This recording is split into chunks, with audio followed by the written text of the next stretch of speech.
천하제일 무술 대회에서 피콜로 대마왕으로부터 승리를 거머쥔 오공은 치치와 결혼 후 잠시 동안의 평화를 즐기며 아이를 낳게 되는데, 누구인가? 그 아이의 이름은 자신의 양 할아버지의 이름을 그대로 따온 선호반 되시겠다.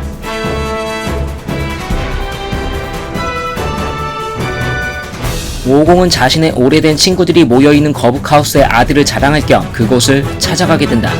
하지만 이러한 기쁨도 잠시. 오공을 찾아온 오반의 큰아버지 라데츠가 오반을 납치해간다. 피콜로와 오공의 협공으로 라데츠를 가까스로 제압하는 듯 하였지만 오공의 물러터진 마음에 의해 피콜로의 히든카드는 불발탄으로 이어지고, 그렇게 오공은 라데츠에 의해 짓밟히게 된다. 싸움도 할 줄 모르는 꼬마아이 오반은 아버지 오공의 위기를 느끼고 분노에 가득 찬 상태로 우주선을 깨고 날아오른다. 이때 오반은 오공과 피콜로의 전투력을 월등히 넘어버리는 모습을 보여준다. 끝내 오공의 희생으로 피콜로는 라데츠를 쓰러뜨리고, 무도가로서의 오반의 성장 가능성을 살짝 맛본 피콜로는 앞으로 맞서야 할 두 명의 어마무시한 사이어인들과 대항하기 위해 오반을 납치해간다. 일반 가정의 아이들과 달리 삶의 환경이 완전히 바뀌어버린 오반은 체험학습을 시작하며 스스로 살아남는 생존의 법칙을 깨닫는 수행을 시작하게 되고, 기를 느끼는 능력 등을 피콜로에 의해 배워나가면서 천진난만한 그의 순수한 마음은 어느새 부모 못지 않은 피콜로 바라기가 돼버린 것이다. 어느덧 시간이 흘러 두 명의 사이어인들이 오공 패거리 앞에 도착한다. 야무치, 차오즈, 천진반의 잇따른 죽음으로 아연 실색과 더불어 겁을 먹을 대로 잔뜩 먹게 된 오반. 수행의 성과를 보여주지 못한 채 전장에서 골칫거리 민폐로 전락한다. 결국 1년 전 자신을 키워준 스승 피콜로에게 대실망을 안겨주게 된 것이다. 하지만 오반은 스승 피콜로에게 더 이상의 실망감을 주지 않기 위함과 수행의 성과를 보여주기 위해, 그리고 자신의 스승 피콜로를 죽음으로부터 지켜내기 위해 순간적인 자신의 전투 의지를 피콜로 앞에서 선보인다. 과연 오반의 전투 의지는 그릇된 표출의 결과였을까? 의외의 데미지를 받은 래퍼는 화가 머리끝까지 치밀게 되고 자신의 손바닥에 기탄을 집중시켜 오반을 죽이려 한다. 이때 드래곤볼의 운명, 지구의 운명이 어찌됐던 오반의 운명만은 자신의 손으로 반드시 지키고 싶었던 피콜로였던 것이다. 아마 이때 피콜로가 탱커로서 자리매김을 한 듯하다. 오반을 지킨 희열 때문일까? 입가에 미소를 띠며 쓰러지는 피콜로. 직접 죽음을 눈으로 경험해보지 못해서, 또는 죽음이라는 것은 적어도 꼬맹이 오반의 입장에서는 동떨어진 현실이라 실감이 나지 않았기 때문이었을까? 피콜로가 니네 아빠 죽었다라고 말할 때와는 상대적으로 폭풍 눈물과 제발 죽지 말라는 애절한 호소를 하는 오반. 오반은 적어도 물러터진 자신의 아버지보다 피콜로에 의해 많은 것을 배우고, 피콜로에게 느꼈던 아버지와 다른 선한 마음과 소중한 사람이 자신을 위해 희생하고 있다는 점들 때문에 어쩌면 더더욱 슬퍼하고 오열했을지도 모른다. 오열과 분노를 통해서 잠자고 있던 전투력을 풀로 개방한 오반. 분노의 오반은 피콜로와 단련하며 익힌 마성강을 필사적으로 네포에게 날리지만 어떠한 데미지도 입히지 못한 오반은 결국 자책하며 쓰러진다. 어느덧 오공은 베지터와의 전투에서 거의 변사체 수준으로 몸이 너덜너덜해진다. 오공 수준까진 아니더라도 오반 역시 베지터에게 결코 상대가 되지 않기 때문에 많은 데미지를 입고 투지마저 바닥에 내동댕이 친 채 지쳐 눕게 된다. 아버지 앞에서 응석 부리는 오반. 5살의 나이에 개념 없는 응석 부림은 당연할 수 있으나 물러터진 아버지 오공. 적어도 이때만큼은 오반에게 돌직구를 던져 오반의 해이해진 정신상태를 바로잡아주게 된다. 자신을 지켜주고 간 피콜로를 생각하며 불가사의한 힘이 솟아오름과 동시에 베지터의 공격으로 괴로워하는 아버지의 모습을 보며 오반은 전투력을 상승시키며 베지터에게 도전장을 던지기도 한다. 프리저와 고전하는 오반의 일행들 중 크리링은 프리저의 가벼운 공격에 의해 의식을 잃게 된다. 그로 인해 오반은 폭발하는 전투력을 순간적으로 과시하지만 역시나 프리저의 상대가 될 수 없었던 것이다.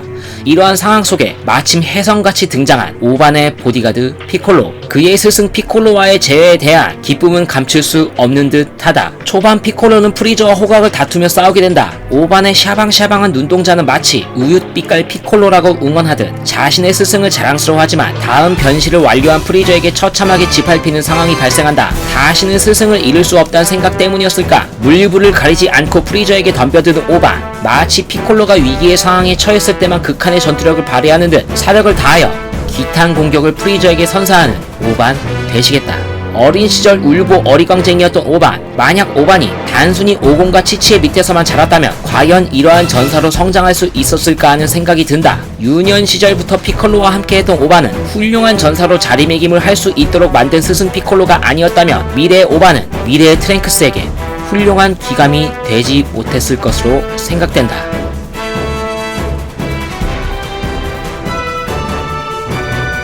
지구로 무사히 돌아온 오바는 엄마 치치의 바람에 따라 남들에 비해 뒤처진 공부를 시작했어야 하나 주변 환경은 그를 가만두질 않는 듯 하다. 미래의 트랭크스에 의해 예견된 인조인간의 등장, 그리고 아버지의 심장병, 병으로 누워버린 아버지의 빈자리가 어느 정도 작용했었기 때문에 오바는 오공 패거리들에게 도움이 되고자 오공이 다시 일어나기 전까지 그들의 주변에서 나름 조력자로 잠시 활약을 하게 된다. 미래의 트랭크스가 말했던 역사와 다르게 흘러가는 과거의 현재들, 예견했던 것과 달리 또 다른 악당 셀의 등장으로 그들은 긴장할 수밖에 없는 상황에 직면한다. 그리하여 오공은 아들 오반의 발전 가능성을 충분히 인지하고 있었기에 정신과 시간의 방으로 함께 들어가 수행 후 셀과의 전투에 임하게 된다. 오반에 봉인되어 있던 힘이 발휘되기 시작된 것을 정신과 시간의 방에서 알게 된 오공은 셀과의 대결에서 기권 후 셀과 싸우게 될 다음 사람 오반을 지명한다. 전투를 즐기는 오공과 달리 싸움을 싫어하는 오반, 싸울 생각도 없던 오반은 오공에게 등 떠밀려 셀과 싸움을 하게 되었고 자신 스스로가 이러한 싸움이 의미가 없다고 생각했기에 셀에게 그만할 것을 정중히 요청한다. 진정 사이어인의 세포도 지니고 있었던 셀이었을까? 오반의 전후 사정을 듣게 된 셀은 호기심이 점점 증폭되어 수단과 방법을 가리지 않고 오반을 분노하게 만들고자 했던 셀 되시겠다. 속수무책으로 셀 주니어들로부터 공격당하고 있는 동료들을 보며 어쩔 줄 몰라 하는 오반은 결국 셀의 의도대로 그리고 아빠의 예상대로 엄청난 힘을 개방하고 셀 제거에 성공을 거둔다.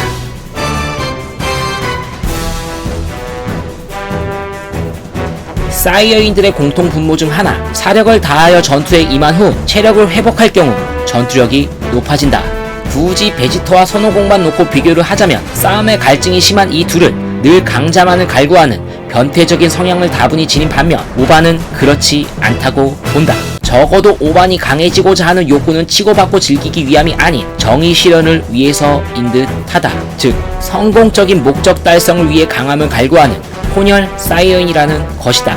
나메크 성에서 드래곤볼을 수집할 당시 베지터와 대적하기 위해 최고 장로를 만나 잠재력을 끌어올려 기본 파워를 높이기도 했으며 마인부와의 싸움에서는 소년 시절에 비해 터무니없이 전투력이 낮아진 자신에 대해 자괴감에 빠진 오반은 15대 개왕신에게 폭발적인 잠재력을 통해서 잠시나마 마인부를 당황하게 만들기도 하였다. 또한 마인부 등장 전 사탄시티로 등하교를 하던 오반은 자신의 모습을 변장하면서 악의 무리들을 가볍게 소탕하기도 했는데 오반이 이렇게도 지구와 주변의 안녕에 혈안을 올린 이유가 있다고 본다. 그것은 바로 주변의 방해물들을 정리하고 조용히 학자로서의 삶을 살기 위해 그랬던 것으로 보여진다.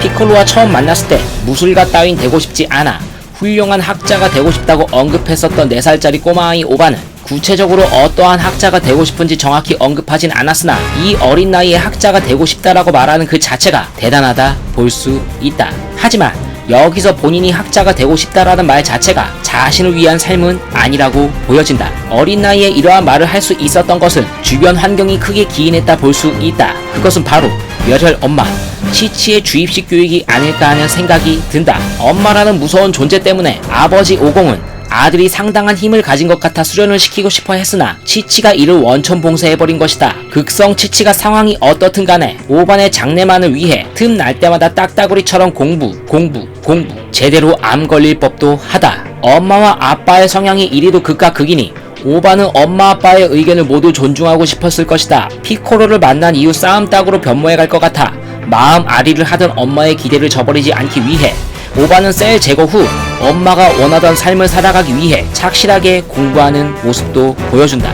하지만 피는 못 속인다고 해야 할까? 비델에 의해 자신의 정체를 들켜버린 오반은 반협박으로 무술대회에 출전을 하게 되나 대회에 출전하여 자신의 현재 기량만 보여줘도 될 법하나 오반의 독백을 통해서 알 수 있는 승부욕과 엄마에 대한 눈치 그리고 강함에 대한 미련 또한 남아있는 모습도 보여주곤 하나 결국 오반은 마인부 제거 후 엄마가 바라던 대로 학자가 된다. 아빠 오공은 동네 방네 싸돌아다니며 싸움을 통해 인생의 기쁨과 보람을 얻는 모습이 자주 비춰지지만 오반은 나메크 성에서 피콜로와 재회할 때를 빼고는 딱히 작중에서 기뻐하고 자신을 위해 사는 삶에 대해 기억되는 점이 없다. 굳이 있었다고 말하자면 어릴 적 나메크 성에서 기뉴 특전대의 영향을 받아 도시의 히어로 그레이트 사이어맨으로 변신하며 영웅놀이를 할 때 그때가 가장 즐겁고 자신이 원하는 삶이었지 않나 싶다.